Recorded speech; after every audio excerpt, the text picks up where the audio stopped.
22nd May 2026, 6 years ago, a PIA aircraft took off from Lahore airport bound to Karachi, and with 91 passengers and 8 crew members, including Captain Sajjad Gul and First Officer Usman.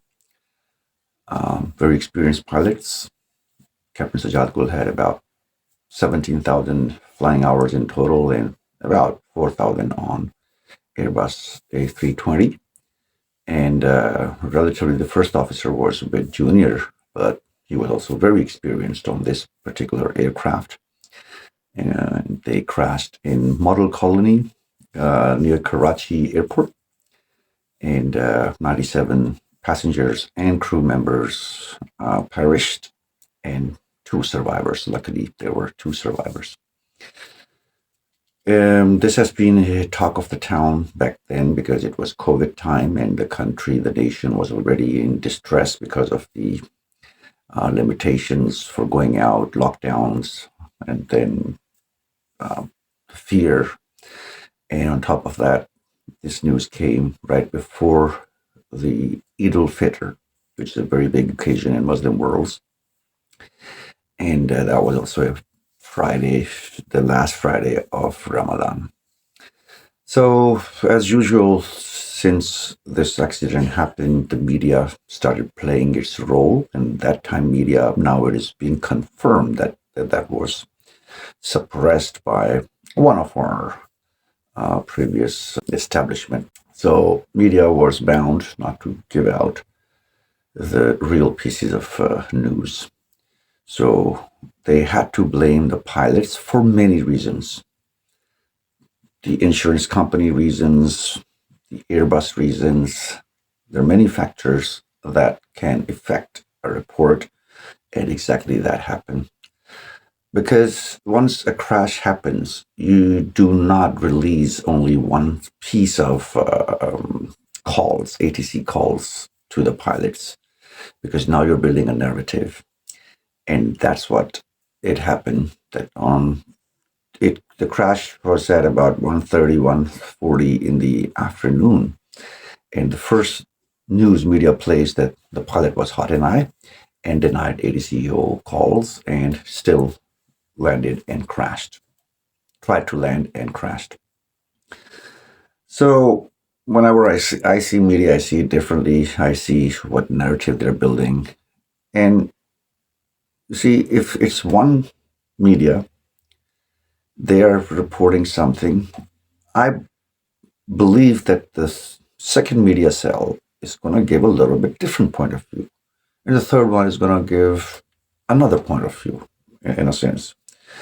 But once all the media houses are saying the same thing, that means they're instructed from the back for specific reasons. I don't know the reasons. Still, it's just a conspiracy theory, you could say. It's my assumption. But all the houses were speaking the same language, which means they were instructed by the same person. And what are the purposes of that person? I don't know. But the truth was not out. Justice was not served. These 97 families, they deserve the truth. They need to know how their beloved ones perished. It gives them a closure. And yet to the day, that did not happen. I have made detailed videos on that previously. They're available on my channel under my playlist, specifically for PK8303. And I have discussed each and every single detail on the report, that how this report was so bogus. By the way, this report was made by one of my senior Air Force officer. But again, to the same senior, I would request that please write a book, tell us the truth, what actually happened. In a nutshell,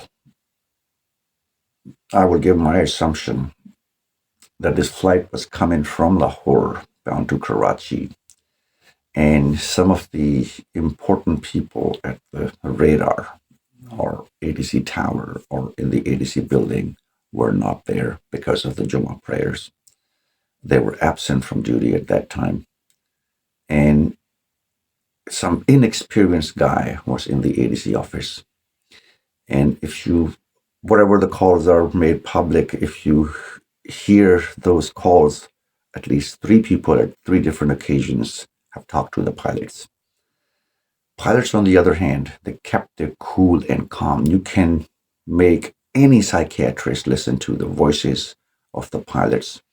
They showed no panic. Less panic, I would say, not no panic. Of course, they were panicked. They were feared. Because they were the first one who were going to be dead, and eventually that happened. So it's saying that they didn't care. Please, everyone wants to save their lives. They didn't want to die. They didn't want anyone to die on that aircraft. But again, the situation given to them was that bad that the inevitable had happened. So blaming them is a bullshit, complete bullshit. I will not talk about all the details of the report again because I just want to commemorate this day, that I still remember the day. And I hope one day that the justice would come out. And I hope these families would get the closure because right now they have no idea what has happened to their beloved ones and why did that happen. Is it going to happen again or not? These are the questions which everyone wants to get the answers of. And with this report, with the way that time government presented this case, bad. It was bad for PIA. Your own aviation minister standing in the parliament calling your pilots having fake licenses. 4 pilots जिनकी डिग्रियां jelly निकली. You know how much impact that made to Pakistan International Airlines? All the European and North American routes were canceled right away. And it took 5 years for PIA to get to that point where they were in 2020. Everything, 5 years. And it's not a very, outgoing airline as well in the beginning. I mean, but yet that 5 year break also put a lot of damage to that one. So we had to sell it. Now it's privatized and the private group has bought this airlines. Hopefully it's going to flourish again. But it was a flag carrier, a national airline. But just one sentence of that idiot, that illiterate, who himself had his matriculation high school degree was fake. What to talk about the other ones? And the question comes, why would he come and make this kind of statement? So my guess is always different from others. I think pilots were discussing the government's policies at that time. They were discussing COVID policies, lockdown, not lockdown, lockdown, not lockdown, blah, blah, blah. And they were not, too much, supporting that government's decisions at that time. So they were criticizing the present government of that time. And maybe they used some indecent words. Again, they're dead. We don't know. But I'm assuming that pissed off that time's government and the aviation minister and all the media cells to get on the same page and start bashing these pilots. And that has happened. There's no other justification. Why would an aviation minister of your own country would come up to the parliament and declare that blah, blah, blah, blah pilots' license were fake? Can you justify that? Is there a precedent previously someone from the government had that courage to say some things about their own state-owned institutions? No. So the only thing you can link it to is criticizing that government, because at that time it was a sin to criticize that government for their economical policies or defense policies or budget or any kind of things. So if anyone criticizes them, would end up in a jail. It happens in all the years. Even now it is happening. I mean, you criticize the government and people get into the jails. But that time was also one of the times that happens in Pakistan. So that's why the pilots were targeted. That's one reason. Second reason was they were targeted because they cannot defend themselves.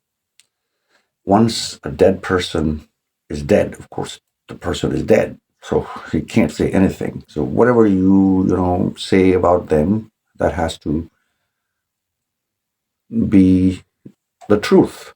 Not the truth. I mean, that has to be the one who wants to say anything about associated with them has to be weighed because no one can defend them. But I've been doing that since then till now, and no one has ever answered my questions. Even I challenged Mentor Pilot on his channel. He replied to me. He said, "Well, I have this report, and the report published says this thing, so I just stated those things." Correct. But again, if you were a pilot, you are a pilot, and you have been flying these machines for more than me, then these basic questions do come in your mind. What kind of SOPs did they violate? Is hot and high an abnormal thing in aviation? No, it's a very normal thing. It happens every single day on every single airport, at least once a day.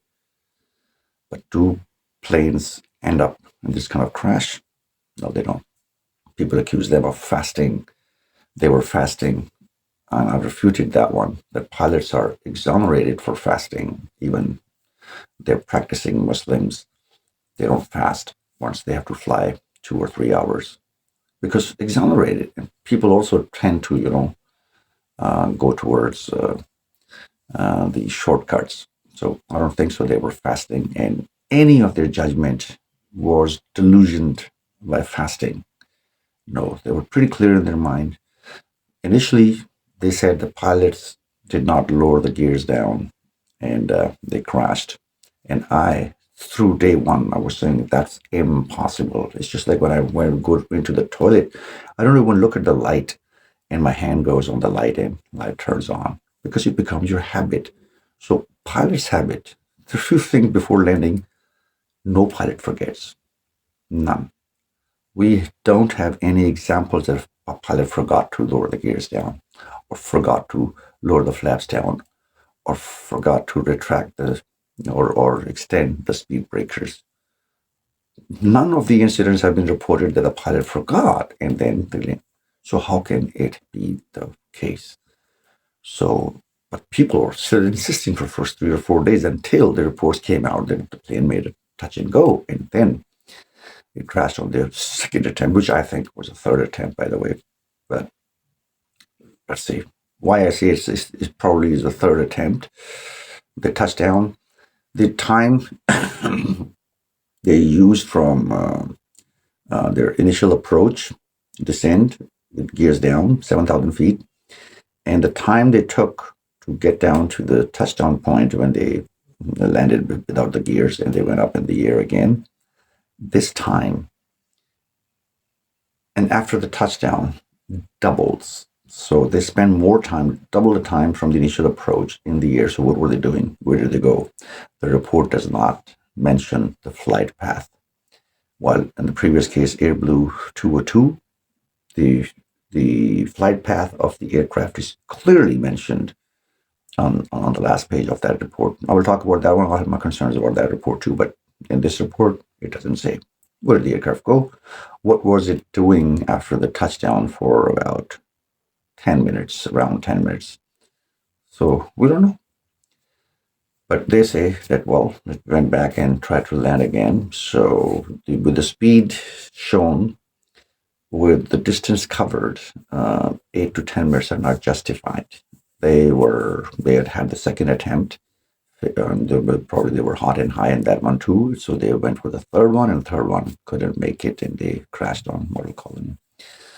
And also, they were given a clear to land at less than 1,500 feet, which is against the SOPs. You do not give an aircraft clear to land if you have rejected their initial clearance. You don't do that. You let them go around and then come back again. But again, ADC was trying to save some pennies on fuel, and it was COVID time. Practically no aircrafts were in the air. And instead of Nawab Shah, they gave them the shortcut for landing, for joining procedures to cut down the bigger area. They gave it a shortcut, Muckley. So they went directly to the Muckley. And again, people say that they were given an orbit disregard, like PK8303 disregard left turn. What does that mean? Disregard two, turn left, or disregard the previous call, which is never there, and turn left. We don't know. But that was, and then the call between the radar and the ATCO that I will give them a go round. Now, this conversation between the radar and the ADCO is being on the landline, while it should be on the earphones. Because both of them are equipped with that one, but why would they talk? Because one of them was not present at the situation. And then, once the aircraft has belly landed, and if you've given the clearance, it means you were visual with the aircraft and you see that there are no gears down. Or people say, oh, the aircraft comes down like this. No, sir. The aircraft comes down like this. Because once you are in a landing configuration, your nose is up, your wheels are down. So there's no way that you miss those wheels under the airplane. You can see them from far behind. I've seen landings from miles away with naked eyes. I used to live next to the same airport, no, not the Karachi airport, but the Islamabad airport. And we could see the landing configuration very clearly. So it doesn't come down like this, it comes down like this. If you see the crash video, same configuration and same high pitch up, nose up, the projectile is coming down. So, no. So if you haven't seen the gears down, sitting that close to the runway, then how did you ask the captain that, do you want to go for belly landing? That's what the ADCO asked the captain. So how would you know the aircraft landed without the gears in first place? Because that was revealed after when the preliminary report, after 15 or 20 days, when that came out, and then they showed the